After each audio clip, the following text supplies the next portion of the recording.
नमस्ते शारदे देवी सरस्वती वरप्रदे वसत्वं मम जिह्वाग्रे सर्व विद्या प्रदा भव। अज्ञानान्तिमिरान्धस्य ज्ञानाञ्जनशलाकया चक्षुरुन्मीलितं येन तस्मै श्रीगुरवे नमः।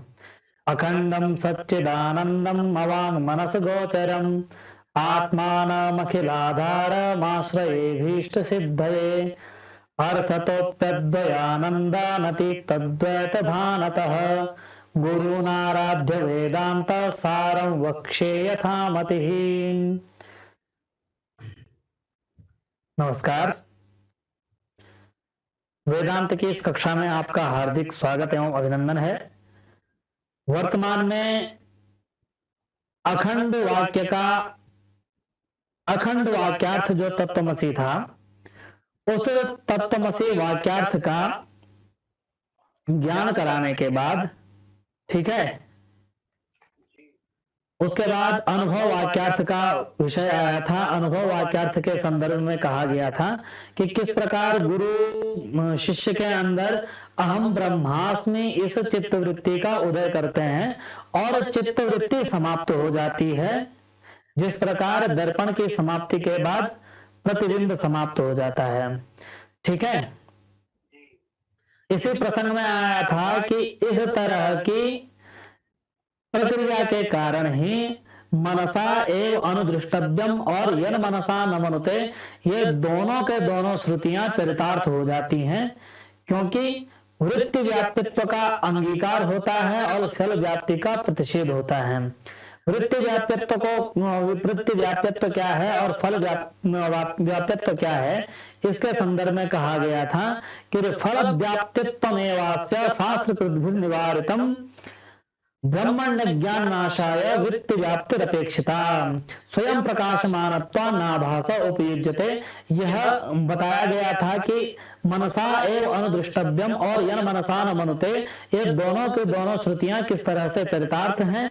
तो शास्त्रकारों के द्वारा ब्रह्मणि अज्ञान नाशाय, वास्तविक ब्रह्म के ज्ञान के प्रति अथवा प्रतिबिंबित जो ब्रह्म है उसमें स्थित अज्ञान के नाश के प्रति वृत्ति व्याप्तित्व को स्वीकार किया गया है और फल व्याप्तित्व का निषेध किया गया है। क्योंकि जो ब्रह्म है वह स्वयं प्रकाशक है, तो स्वयं प्रकाशक होने के कारण पर ब्रह्म का आभास ठीक नहीं है। आभास केवल किसका ठीक है? जो अज्ञानोपहित प्रतिबिंबित चैतन्य है, ठीक है। फल व्याप्तित्व क्या होता है और वृत्ति व्याप्तित्व क्या होता है, यह आपको बताया था कि जब हम किसी वस्तु का ज्ञान करते हैं तो ज्ञेय पदार्थ तक इंद्रियों का जो व्यापार होता है, अंतःकरण सहित इंद्रियों का जो व्यापार होता है, उसी व्यापार का नाम है वृत्ति व्याप्ति, ठीक है। और उस वृत्ति व्याप्ति से जब फल का आकार मन चित्त पर पड़ता है, जिसको कहते हैं हम कि ज्ञान हो गया, तो वस्तु काराकारित हो जाने का नाम ही फल व्याप्ति है। ब्रह्म साक्षात्कार के समय यह फल व्याप्ति और वृत्ति व्याप्ति दोनों में से केवल वृत्ति व्याप्ति होती है, फल व्याप्ति नहीं हो पाती, क्योंकि ब्रह्म स्वयं प्रकाशक है। ब्रह्म में किसी की छाया नहीं पड़ती, प्रतिबिंब नहीं पड़ता, उसके चित्त पर कोई भी लेप नहीं होता। इसलिए ब्रह्म के ज्ञान के प्रति ब्रह्म स्वयमेव ज्ञान स्वरूप हो जाने के कारण ब्रह्म के ज्ञान के प्रति फल व्याप्ति नहीं होती है। फल व्याप्ति अर्थात ज्ञेय वस्तु का तदाकार रूप में चित्त पर पड़ जाना। और सामान्य पदार्थों के ज्ञान में वृत्ति व्याप्ति और फल व्याप्ति दोनों अदृष्ट होती है।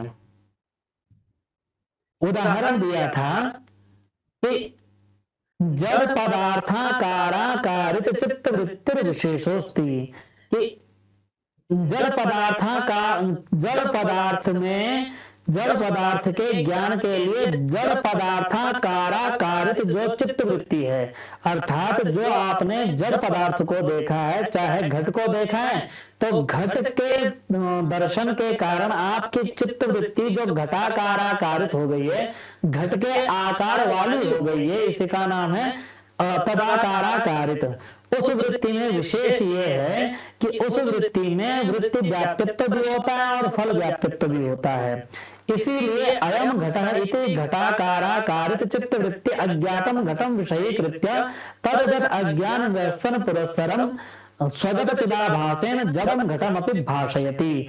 वहां जो वृत्ति व्याप्तित्व है, उस वृत्ति का व्यापार भी अपेक्षित होता है और फल व्याप्ति भी अपेक्षित होती है। तभी आप कहते हैं इदम घटम, अयम घटः। ठीक है, यह कहा गया था। इसीलिए कहा था उत्तम, इसीलिए कहा गया था बुद्ध तस्था चिदाभासो द्वावपि व्याप्नुतो घटम, कि जो जड़ पदार्थ घट है, उस घट के ज्ञान के प्रति बुद्धि और तस्थ चिदाभास, बुद्धि अर्थात ज्ञान अंतःकरण सहित ज्ञानेंद्रियों का व्यापार और चिदाभास उस चित्त में पड़ने वाला आभास अर्थात अनुभूति, ये दोनों के दोनों व्याप्नुतः घटम, घट को व्याप्त करते हैं। तत्र ये दोनों के दोनों क्या करते हैं, तो कह रहे तत्र ज्ञानम धिया नश्येत, कि घट का अन्य घटों से व्यावृत्ति, घट संबंधी अज्ञान का नाश करता है बुद्धि। ठीक है, बुद्धि ये कहती है कि यह घट ही है, अन्य नहीं है। तो अन्य नहीं है, यह जो अज्ञान है, उस अज्ञान अन्य का जो होना रूप अज्ञान हो रहा था, उस अज्ञान का नाश करती है, तब बताती है यह घट ही है।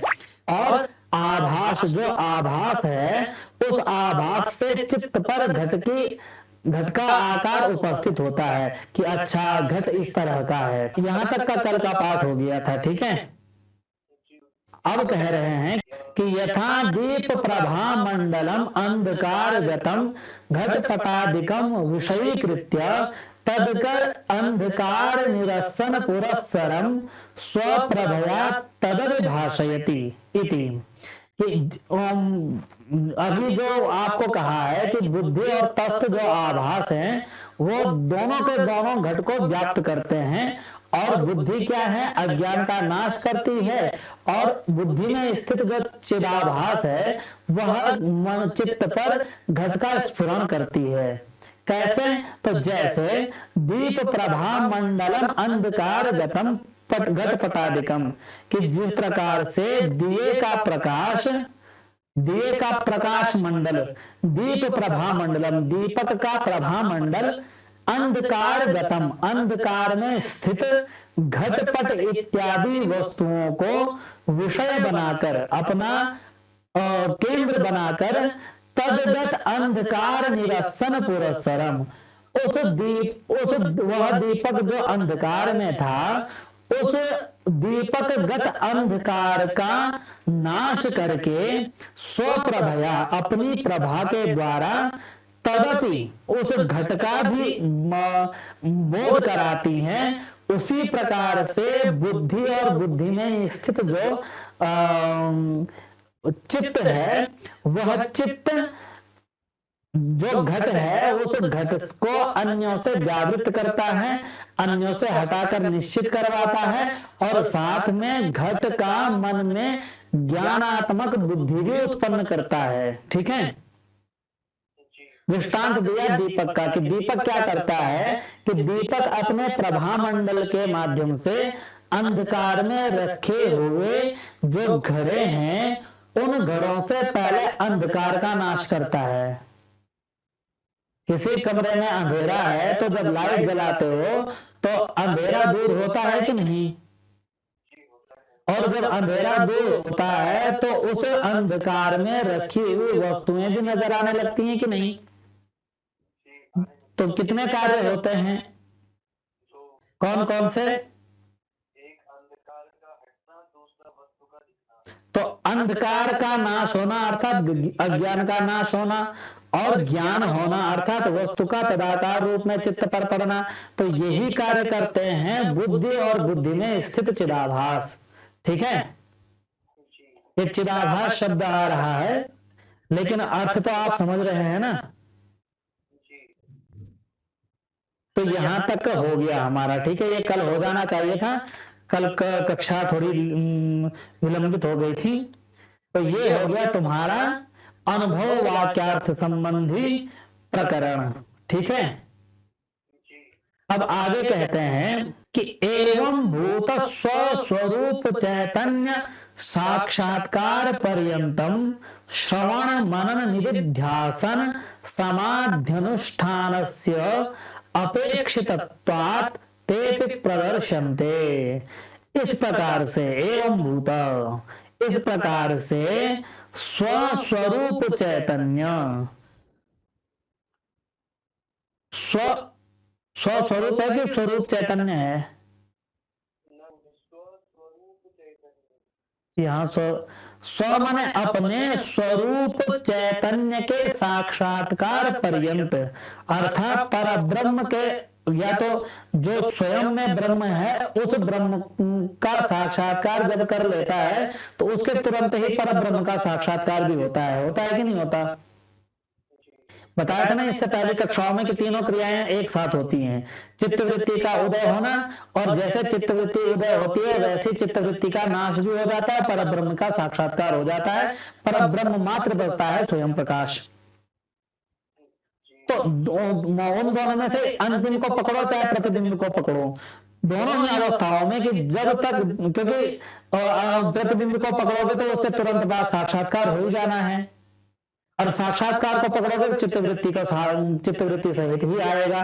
तो एवं भूत इस प्रकार से जो आपको बताया है कि गुरु अध्यारोप और अपवाद के माध्यम से ज्ञान करवाते हैं, फिर तत्वमसि का ज्ञान होता है, फिर अहम ब्रह्मास्मि का अनुभव होता है, फिर ब्रह्म मात्र ही रह जाता है। ठीक है, तो इस प्रकार की प्रक्रिया से जब तक साक्षात्कार हो नहीं जाता तब तक श्रवण मनन निदिध्यासन समाधि अनुष्ठानस्य अपेक्षितत्वात् तेपि प्रदर्शन्ते। चूंकि साक्षात्कार तक अधिकारी को अधिकारी भी बनना है और गुरु जो प्रक्रिया करा रहे हैं उस प्रक्रिया में भी जुटे रहना है कि नहीं?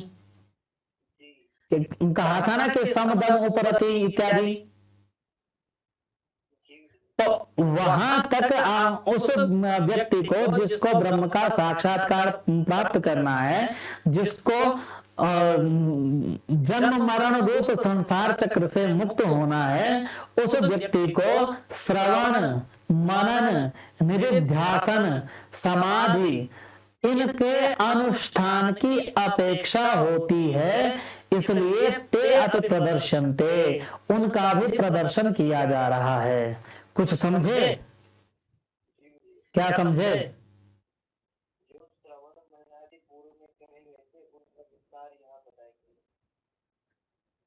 ये कह रहे हैं कि देखिए, जब तक जीव को ब्रह्म का साक्षात्कार नहीं हो जाता तब तक उसको ब्रह्म के साक्षात्कार की योग्यता को अर्जित करना है, और ब्रह्म के साक्षात्कार की योग्यता क्या है? अधिकारी होना। जब अधिकारी होगा तो गुरु उसको जो ज्ञान देंगे उस ज्ञान को धारण करने में सक्षम होगा। जब वह ज्ञान करने में सक्षम होगा तभी तो तत्वमसि वाक्य को जानेगा, और जब तत्वमसि को जानेगा तभी तो उसके अंदर अहम ब्रह्मास्मि इस तरह का अनुभव प्रकट होगा। तो ब्रह्म साक्षात्कार पर्यंत योग्यता अर्जित करने की सारी विधियां करनी पड़ेंगी। तो वो विधियां क्या हैं? तो श्रवण मनन निदिध्यासन और समाधि का अनुष्ठान है। तो इन समाधि, श्रवण मनन निदिध्यासन समाधि, इनका लगातार अभ्यास करना आवश्यक है, इसलिए प्रसंग के अनुसार इनको भी बताया जा रहा है। यह है इस पंक्ति का आशय। ठीक है, अशोक, समझ में आया? अब बता रहे हैं कि श्रवण किसे कहते हैं। तो कहते हैं श्रवणम नाम षड्विध लिंगे ही अशेष वेदांता नाम अद्वितीय वस्तुनि तात्पर्यावधारणम। क्या कहा? षड्विध लिंगैरशेष वेदान्तानाम् अद्वितीय वस्तुनि ब्रह्मणि तात्पर्यावधारणम्।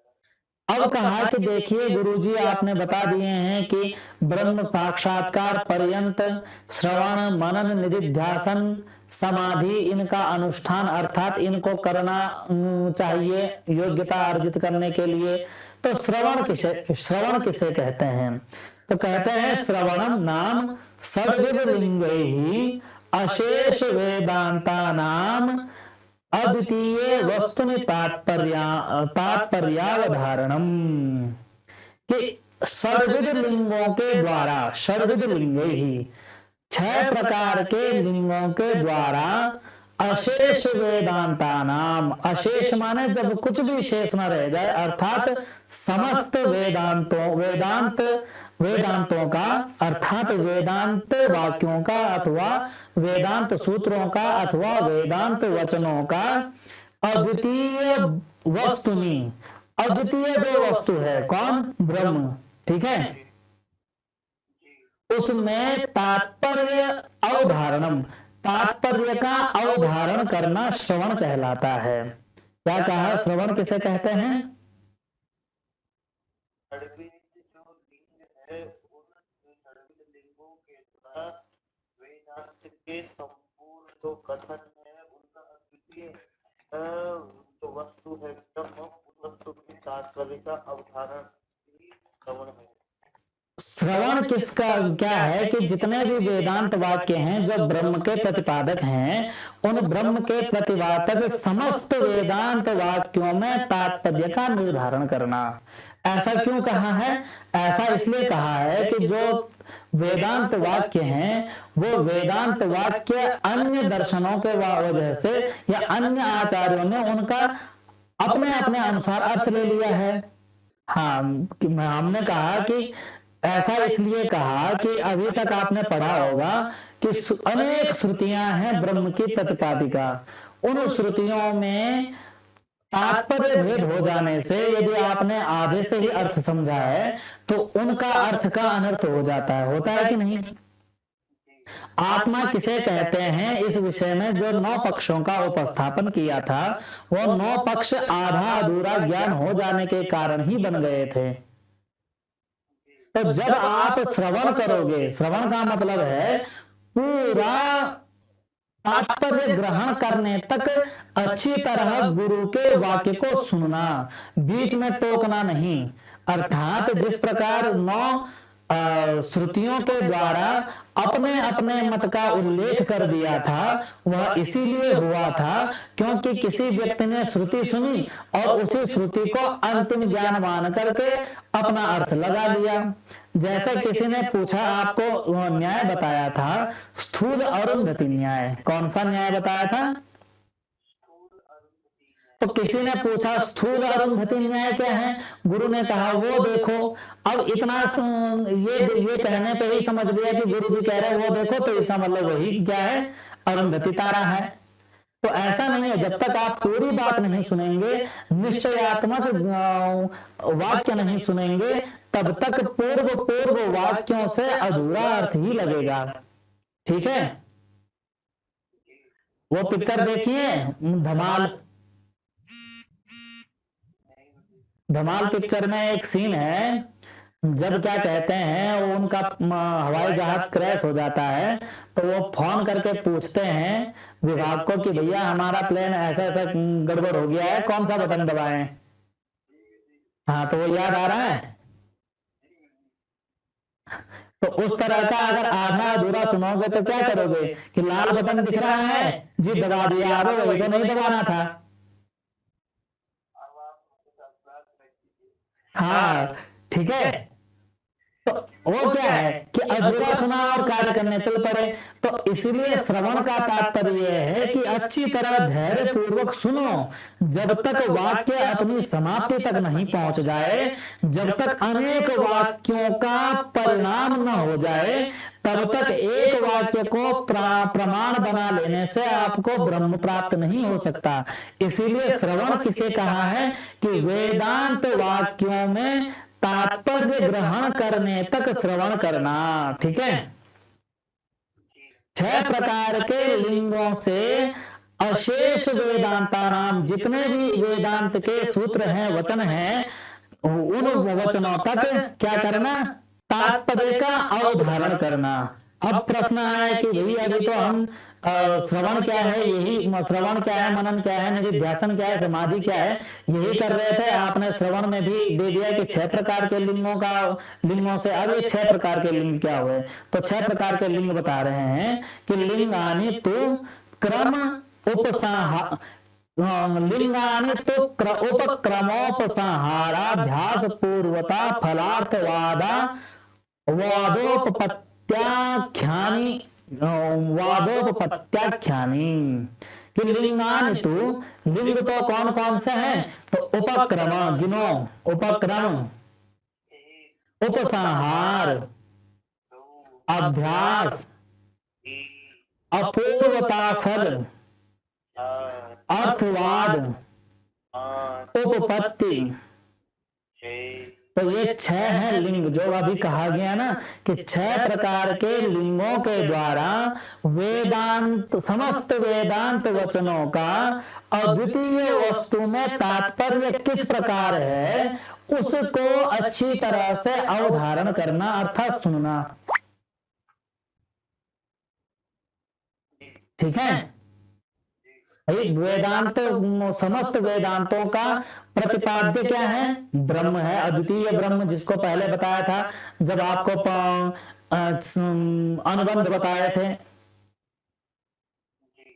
था ना। तो सारे के सारे वेदांत वाक्य उस ब्रह्म के प्रतिपादक किस तरह से हैं, उस तात्पर्य तक उस वेदांत वचनों का श्रवण करना। अब वो ब्रह्म के प्रतिपादक 6 लिंगों के द्वारा होते हैं। तो वो 6 लिंग कौन से हैं, तो कह रहे हैं कि उपक्रम, उपसंहार, अभ्यास, अपूर्वता फल, अर्थवाद और उपपत्ति। ठीक है। तो कहा कि इसीलिए कहा गया है तदुक्तम उपक्रमोपसंहारा अभ्यासो पूर्वता फलम अर्थवादोपपत्ति च लिंगम तात्पर्य निर्णय।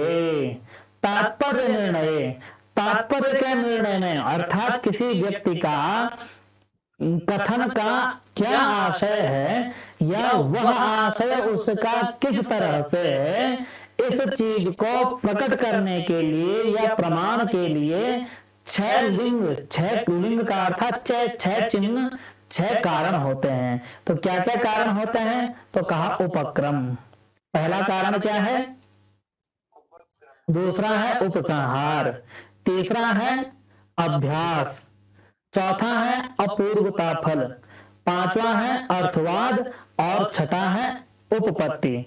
अर्थात किसी, जैसे कोई कवि कहता है ना कि मेरा अर्थ ये नहीं है, मेरा तो वो अर्थ है। तो वो अर्थ कैसे है, तो कहा कि वह अर्थ इस प्रकार 6 कारणों से आता है। कोई भी अर्थ ऐसे ही नहीं कह सकते और ऐसे ही नहीं समझ सकते। तो उस समझने में क्या क्या कारण होते हैं कि वह जो हमने वाक्य अपने अर्थ में लिया है, अपना समझा है, वह समझना होकर के कुछ दूसरा ही है। तो कहा कि वो 6 कारण होते हैं। तो वो 6 कारण कौन से हैं, उपक्रम, उपसंहार, अभ्यास, अपूर्वता फल, अर्थवाद, उपपत्ति, ये हैं। तो आजकल के जमाने में जो होता है ना कि लोग अर्थ का अनर्थ कर देते हैं कि उसने फलाने ने ये कहा, वेदों में तो ये लिखा हुआ है, ये गलत है। अब उसको समझाओ कि भैया अर्थ निर्णय ऐसे नहीं किया जाता। अर्थ निर्णय के दर्शन 6 माध्यम बता रहे हैं और व्याकरण कितने बताता है, 13।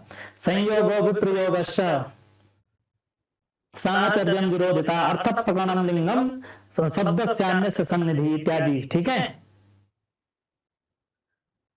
तो ये 6 माध्यम है उस तात्पर्य का निर्णय करने में। अर्थात वेदांतियों का है, वेदांत वचनों का ब्रह्म में तात्पर्य किस प्रकार से है उस का निर्णय करने के लिए ये 6 लिंग होते हैं: उपक्रम, उपसंहार, अभ्यास, अपूर्वता फल, अर्थवाद और उपपत्ति। ठीक है, अब प्रश्न आया कि महोदय आपने नाम तो गिना दिए लेकिन ये है क्या? ठीक है, तो इसको बता रहे हैं कि तत्र प्रकरण प्रतिपाद्यस्य अर्थस्य तदाद्यन्तयोः उपपादनम उपक्रमोपसंहारो। क्या कहा? बोलो।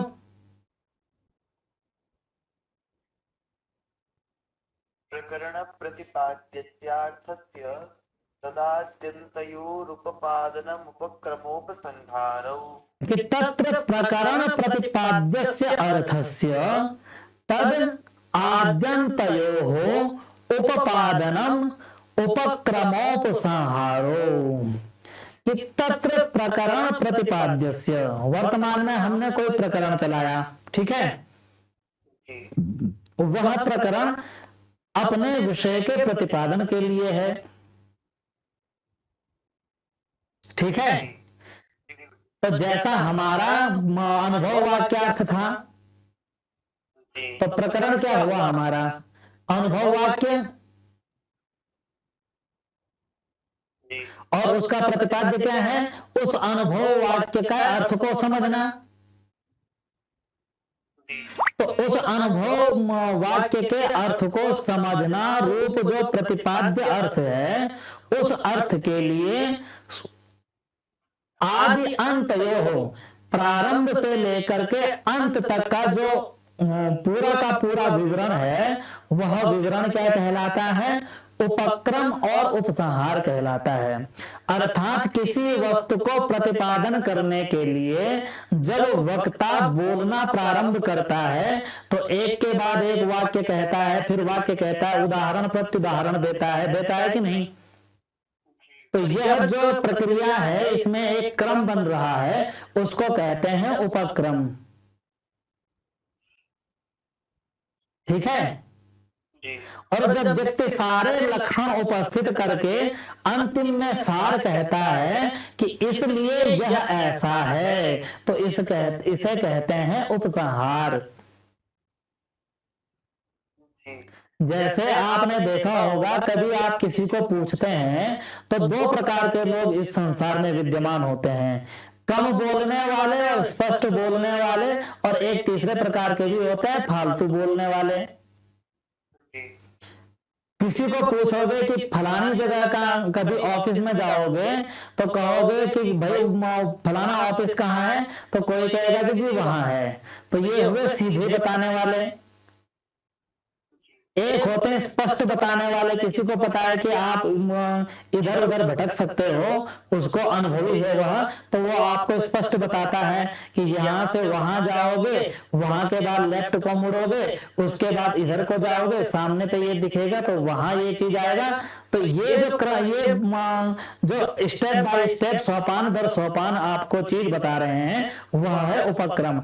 अगर अब आपके अंदर श्रवण का गुण नहीं होगा तो आधी बात समझ करके वही काम करोगे जो बेचारे धमाल में उसने किया था कि आप तो प्रभु की प्रार्थना करो। ठीक है, और अंतिम में जब कहते हैं कि पूरा वाक्य बताने के बाद संहार करते हैं कि भाई वो ये है, तो वह हुआ आपका उपसंहार। तो उपक्रम से उपसंहार तक आपको सुनना पड़ेगा, अन्यथा तात्पर्य निर्णय नहीं हो सकता। तीसरे प्रकार के लोग होते हैं जो बताना चाहिए कुछ और बताते हैं, आपने इतना अधिक बोलने की अवगुण पड़ जाता है कि अन्यथा भाषण हो जाते हैं। अधिकतर हम जैसे लोग ऐसे में आते हैं क्योंकि मास्टर प्रजाति को बोलने की आदत पड़ जाती है। ठीक है, लेकिन वो गलत नहीं होता, ये तो समझने के बाद पता चलता है कि गलत बोला था या नहीं। तो उपक्रम और उपसंहार समझ गए। तो अब कहते हैं यथा छांदोग्ये षष्ठाध्याये प्रकरण प्रतिपाद्यस्य अद्वितीय वस्तुनः एकम एवाद्वितीयम इत्यादो एतत् आत्ममिदं सर्वम इत्यन्ते च प्रतिपादनम। कि जिस प्रकार छांदोग्य उपनिषद के छठे अध्याय में प्रकरण प्रतिपाद्य जो अद्वितीय वस्तु है, ठीक है, उस वस्तु के लिए एकमेवा द्वितीयम ब्रह्म, एक ही अद्वैत तत्व इस प्रकार प्राथमिक संभाषण किया गया है। और एतदात्म्यमिदं सर्वम, वह सब आत्मा ही है, इस प्रकार अंत किया गया है। तो वहां से लेकर अंत तक का जो कुछ है वही उपक्रम और उपसंहार है। ठीक है, समझ आया? आगे क्या है? अब कह रहे हैं प्रकरण प्रतिपाद्यस्य वस्तुनः तन्मध्ये पौनः पुण्येन प्रतिपादनम अभ्यासः। कि प्रकरण प्रतिपाद्यस्य वस्तुनः, प्रकरण से प्रतिपादित जो वस्तु है उस वस्तु का तन्मध्ये, अर्थात जो गुरु ने बताया है उस साक्षात्कार, जब तक साक्षात्कार नहीं हो जाता उस वस्तु का, तब तक बीच बीच में पौनः पुण्येन, बार बार प्रतिपादन करना अभ्यास है। ठीक है, यथा तत्रैव अद्वितीय वस्तुनि, जैसे वही अद्वितीय वस्तु में जो अभी बताया था ना कि छठे अध्याय में एकमेवा द्वितीयम ब्रह्मा से लेकर के क्या कहा था? एतदात्म्यमिदं सर्वम, यहां तक जो प्रतिपादन किया गया था वहां बीच बीच में अद्वितीय वस्तुनि, अद्वितीय वस्तु में मध्य बीच में तत्त्वमसि इति नवकृत्वः प्रतिपादनम। यथा तत्रैव अद्वितीय वस्तुनि, वही जो छांदोग्य उपनिषद के विषय में बताया गया था उसी प्रसंग में मध्य बीच बीच में, ठीक है, तत्त्वमसि, वही तुम हो, वही तुम हो, ठीक है, इति नवकृत्वः, बार बार करना, ठीक है, नवकृत्व, 9 बार, नव माने 9, कृत्वा माने करके, 9 बार प्रतिपादनम, जो प्रतिपादन हुआ है वह 9 बार प्रतिपादन जो हुआ है उसी का नाम क्या है? अभ्यास है। कृत्व है, हाँ, 9 बार, 9 करके, अच्छा 9 करके, हाँ, प्रत्यय लगा के, नहीं मुझे लगा है कुछ और प्रत्यय है, उसी अर्थ में होगा ना, तो अर्थ नहीं, वो कर के अर्थ में ही होगा ये। ठीक है, व्याकरण का विषय है, व्याकरण में देखा जाएगा, इतना समझ लो, इस प्रकार का भी कोई शब्द होता है। तो नवकृत्व प्रतिपादनम, जो 9 बार तत्त्वमसि तत्त्वमसि तत्त्वमसि कहा गया है वह तत्त्वमसि कहना ही क्या है? अभ्यास है। ठीक है, प्रकरण प्रतिपाद्यस्य अस्य अद्वितीय वस्तुनः प्रमाणांतर विषयीकरणम अपूर्वता, अपूर्वता के विषय में बता रहे हैं कि प्रकरण प्रतिपाद्यस्य, प्रकरण के द्वारा जो प्रतिपाद्य अद्वितीय विषय है ब्रह्म, उस वस्तु में प्रमाणांतरा विषयीकरणम अपूर्वता। ठीक है,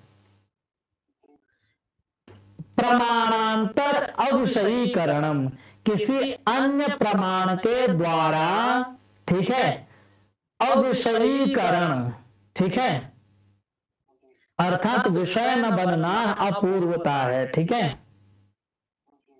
तो उदाहरण दे रहे हैं, यथा तत्रैव अद्वितीय वस्तुनः मानांतरा विषयीकरणम, कि जैसे वहीं पर जो अनुचित छांदोग्य उपनिषद के प्रकरण में जो अद्वितीय वस्तु का विषय है, उस विषय के लिए कोई अन्य प्रमाण नहीं है। ठीक है, तो इस प्रकार मानांतर विषयीकरणम अपूर्वता। ठीक है, अपूर्वता माने जो पहले कभी नहीं हुआ हो। समझ गए? तो कितने लिंग हो गए? क्यों तीन कैसे हो गए? दो एक साथ बताए थे, उपक्रम और उपसंहार, अभ्यास बार बार करना, और अपूर्वता माने जो पहले न हो, अन्य प्रमाणों के द्वारा जो सिद्ध न हो। तीन हो गए। अब तीन नहीं भाई, चार हो गए। हाँ तो चार नहीं हो गए क्या?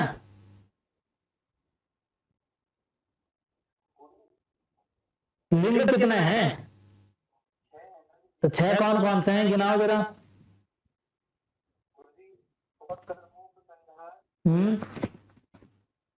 उसके बाद अभ्यास। ठीक है, दो गिन रहे हो ना अभी? ठीक है, एक, दो, अपूर्वता 3। अच्छा ठीक है ठीक है, आगे। हो गया गुरुजी 5 और 4 और अर्थवाद और फिर उपपत्ति। ठीक है ठीक है, सही कर रहे हो तुम, सही कह रहे हो। ठीक है, अब कह रहे हैं फलम तो प्रकरण प्रतिपाद्यस्य अस्य अस्य आत्मज्ञानस्य तदनुष्ठानस्य वा तत्र श्रूयमाणं प्रयोजनम। कि फल क्या है? कि प्रकरण प्रतिपाद्य जो अद्वितीय वस्तु है, उस वस्तु, ठीक है, प्रकरण प्रतिपाद्य आत्मज्ञान अथवा उस तद अनुष्ठानस्य, उस आत्मज्ञान के लिए किया जाने वाला जो कर्म है, उसका तत्र श्रूयमाणं प्रयोजनम, वहां श्रूयमान प्रयोजन, ठीक है, वही प्रयोजन क्या है? फल है, सुनने का फल। ठीक है ना? तो यथा जैसे तत्र आचार्यवान पुरुषो वेद तस्य तावद एव चिरम यावन् न विमोक्षेथ संपत्स्ये इति अद्वितीय वस्तु ज्ञानस्य तत्प्राप्ति प्रयोजनम श्रूयते। क्या कहा? तत्र आचार्यवान पुरुषो वेद तस्य तावदेव चिरं यावन् न विमोक्षेथ संपत्स्ये इत्यद्वितीय वस्तु ज्ञानस्य तत्प्राप्ति प्रयोजनम श्रूयते। कि यथा जिस प्रकार से, ठीक है, जिस प्रकार से तत्र वहां, अर्थात छांदोग्य उपनिषद में, ठीक है, छांदोग्य उपनिषद में आचार्यवान पुरुषो वेद, जो आचार्यवान पुरुष, क्या कहा? आचार्यवान पुरुषो वेद तस्य तावद एव चिरम यावन् न विमोक्षे अत संपत्स्ये। कि आचार्यवान पुरुष ही जानता है, क्या? तस्य, उसके लिए, तावद एव, तभी तक, चिरम, विलंब, यावत, जब तक, न विमोक्षे, मुक्त नहीं हो जाता। ठीक है? अथ संपत्ति से, अथ अब संपत्ति से, संपत्ति से का अर्थ क्या होगा भाई? अथ संपत्ति से, जब तक संपत्ति से अर्थात लीन नहीं हो जाता। ठीक है? जब तक मुक्त नहीं हो जाता, या जब तक संपन्न नहीं हो जाता, पूर्ण नहीं हो जाता, अर्थात ब्रह्म में लीन नहीं हो जाता।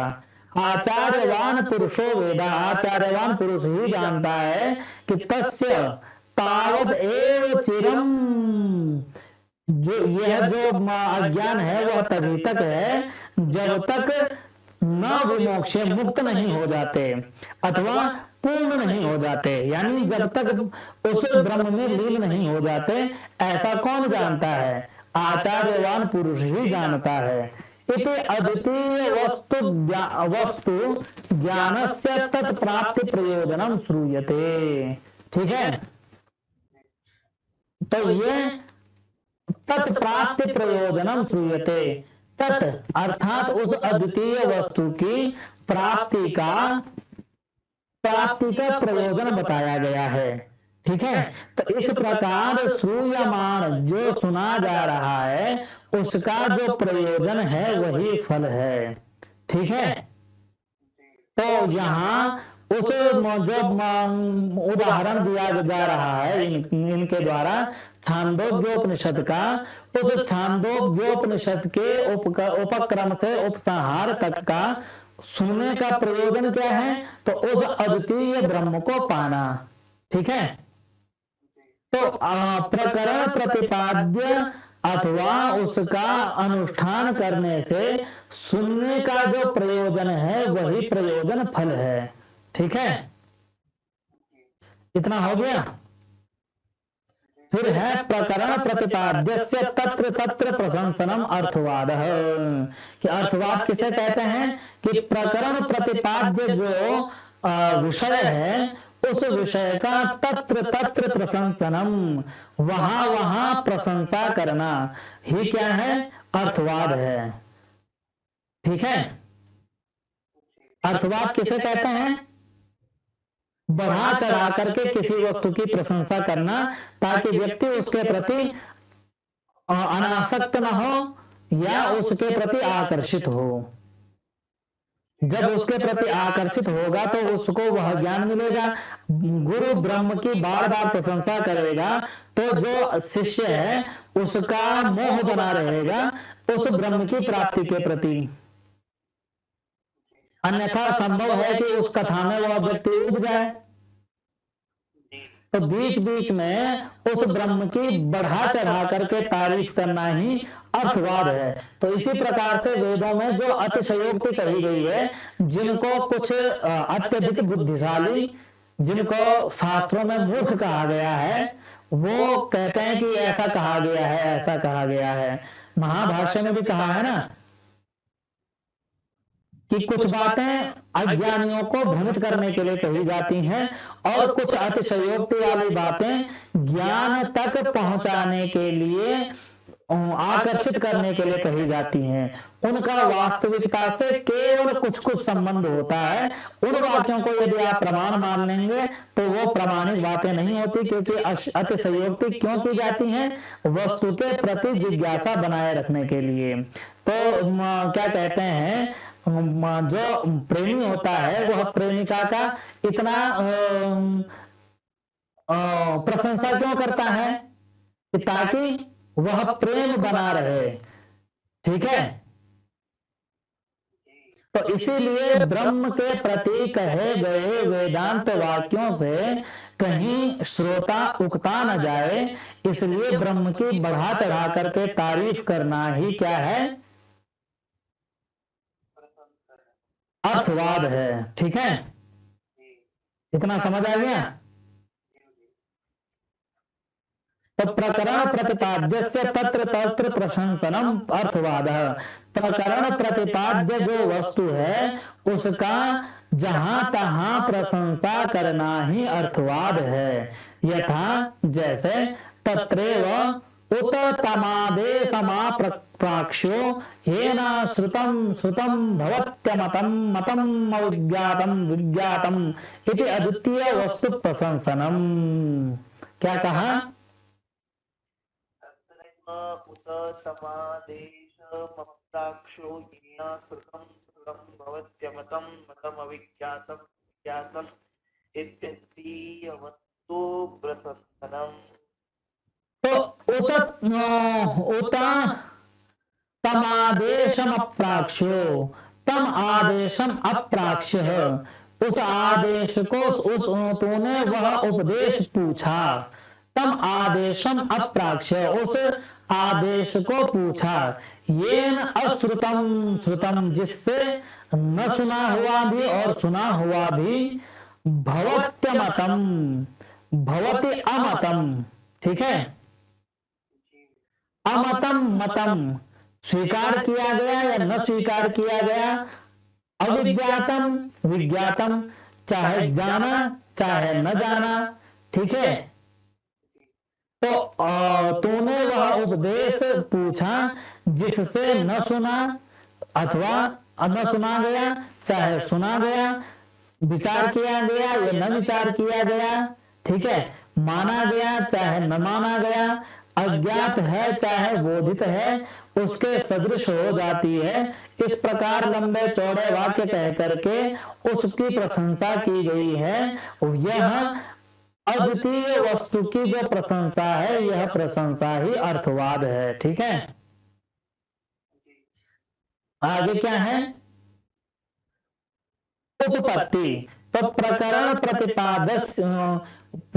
प्रतिपाद्य अर्थ साधने तत्र तत्र श्रूयमाणा युक्ति उपपत्ति ही, कि प्रकरण प्रतिपाद्य अर्थ साधने, प्रकरण के प्रतिपादन का जो वस्तु है उस वस्तु के साधन में, साधन में अर्थात उसको प्रमाणित करने में, तत्र तत्र श्रूयमाणा उक्ति ही उपपत्ति, वस्तु के प्रतिपादन को प्रकरण का प्रतिपाद्य जो अर्थ है उस अर्थ को प्रमाणित करने के लिए वहां सुनी गई जो युक्तियां हैं, जो उपाय हैं, उसको प्रतिपादित करने के उन युक्तियों का नाम ही क्या है, उपपत्ति है।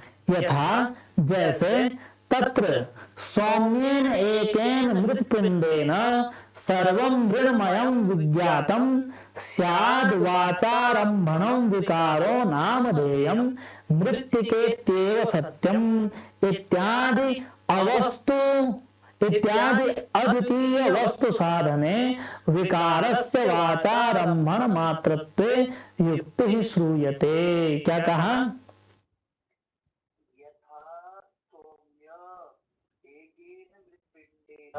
सर्वं मृण्मयं विज्ञातं स्यात् वाचारंभणं विकारो नामधेयं मृत्तिकेत्येव सत्यम् इत्यादावद्वितीय वस्तु साधने विकारस्य वाचारंभण मात्रत्वे युक्ति श्रूयते। कि कहा कि जैसे तत्र उस छांदोग्य उपनिषद में सौम्य कि हे सज्जन, हे सूर्य, एकेन मृत पिंडेन, एक ही मिट्टी रूप पिंड से, सर्वं मृण्मयं विज्ञातम, सभी मिट्टी से बने हुए पदार्थों को जानो। एक ही मिट्टी के पिंड के ज्ञान से सभी मिट्टी के बने हुए वस्तुओं का ज्ञान होता है। इस प्रकार से जब आपने अन्य मिट्टियों के से बने हुई वस्तुओं को भी जान लिया तो उनका नामकरण केवल वाचारंभणम विकारो नामधेयम मृतिका इत्येव सत्यम, जो उन मिट्टी के बने हुए जो वस्तुएं हैं उनका जो अलग अलग नाम है कि ये घट है, ये कसोरा है, ये फलानी वस्तु है, ये ईंट है, ये पत्थर है, इस प्रकार से जो अलग अलग नाम है वह नाम केवल मिट्टी का विकार ही है। वस्तुतः उसमें सत्य क्या है, तो मृत्तिका ही सत्य है, मिट्टी ही सत्य है। इसी प्रकार अद्वितीय वस्तु साधने, अद्वितीय वस्तु को प्रमाणित करने के लिए विकारस्य, जो जीव जगत इत्यादि विकार हैं, उनका कथन करना वाचारंभण मात्रत्वे युक्ति ही श्रूयते। वाचारंभण मात्र अर्थात केवल वाणी का आरंभ किया गया है, तो इस प्रकार से उन उदाहरणों को दे करके पर ब्रह्म को यथार्थ सिद्ध करना ही युक्ति है। ठीक है, समझ में आया? तो 6 प्रकार के लिंग हुए। तो हमारा प्रसंग क्या चला था? हमारा प्रसंग ये चला था कि जो ब्रह्म का साक्षात्कार होने तक क्या क्या करना चाहिए? श्रवण मनन निधिध्यासन और समाधि का अभ्यास करते रहना चाहिए। यही कहा था। क्या कहा था? समाधि का तो इस बहाने से आपको ये भी बताते हैं। तो श्रवण किसे कहते हैं? तो कहा कि 6 प्रकार के लिंगों के द्वारा वेदांत वाक्यों को समझना, तात्पर्य निर्णय तक ब्रह्म ज्ञान में किस प्रकार से उनका तात्पर्य है, इसको अच्छी तरह से सुनना ही श्रवण है। 6 लिंग कौन कौन से हैं? तो बताए गए थे। उपक्रम उपसंहार 1 और अभ्यास 2, अपूर्वता 3, फल 4, अर्थवाद 5, उपपत्ति ये हैं। तो उसमें क्रम और उपसंहार क्या है? प्रतिपाद्य वस्तु के लिए कहा गया वाक्य और अंतिम वाक्य उपक्रम और उपसंहार है। अभ्यास क्या है? उस वस्तु के प्रतिपादन के लिए बार बार उसका ध्यान आकर्षित करना, वह क्या है? अभ्यास है। अपूर्वता क्या है? कि किसी अन्य के द्वारा उसका प्रतिपादन करने का प्रमाण न होना। और फल क्या है? तो प्रयोजन ही फल है। अर्थवाद क्या है? प्रतिपाद्य विषय का बार बार प्रशंसा करना। उपपत्ति क्या है? तो युक्ति ही उपपत्ति है। इस प्रकार से आपने जो ब्रह्म की प्राप्ति में योग्य बनाने वाला 4 में से पहला है श्रवण, उसको जाना। ठीक है। आज काफी कक्षा हो गई है। कल हम जानेंगे किसको? मनन को जानेंगे।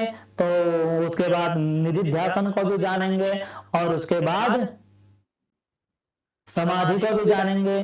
तो जो हमारे सम में आया था कि श्रवणादि विषयेषु निग्रह, तो श्रवण इत्यादि क्या है? तो इत्यादि से इसी को लेना है, मनन निधिध्यासन और समाधि को। ठीक है। तो यहां प्रसंग समाप्त हो रहा है। इसीलिए कहते हैं कि संस्कृत शास्त्रों की एक शैली है। और जब भी आपने देखा होगा, जब आप किसी के साथ बातें करते हैं तो आप क्रम से बताना चाहते हैं, लेकिन अगले व्यक्ति को उतना समय नहीं होता, तो वो आपको मूर्ख समझ करके भाग जाता है। ठीक है।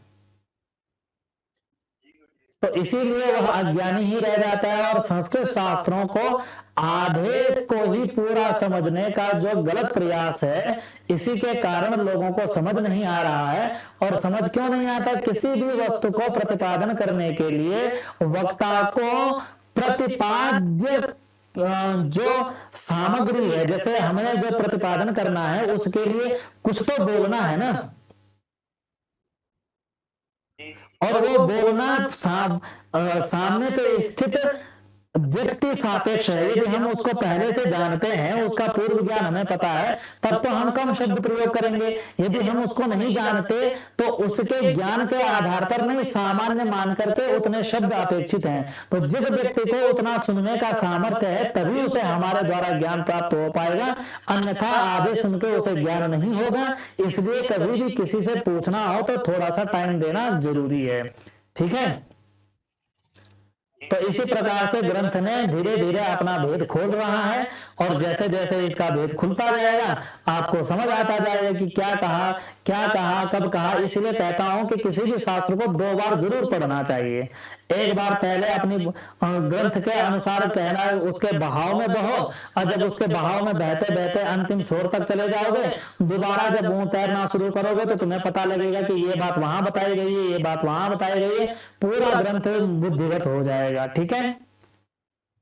ये हमारी ट्रिक थी, इसीलिए हमने नेट जेआरएफ पास किए। अब तो हम पढ़ा रहे हैं, अब तो ज्ञान लेना है। तो ज्ञान लेने का भी यही तरीका है। एक बार सामान्य पाठ पढ़ो, दूसरी बात में एक एक चीजें अच्छी तरह से आ जाएंगी। ठीक है। तो आज की कक्षा हम यही विराम करते हैं। तब तक के लिए आपको शुभ रात्रि, नमस्कार, धन्यवाद, नमस्कार, शुभ रात्रि, प्रणाम।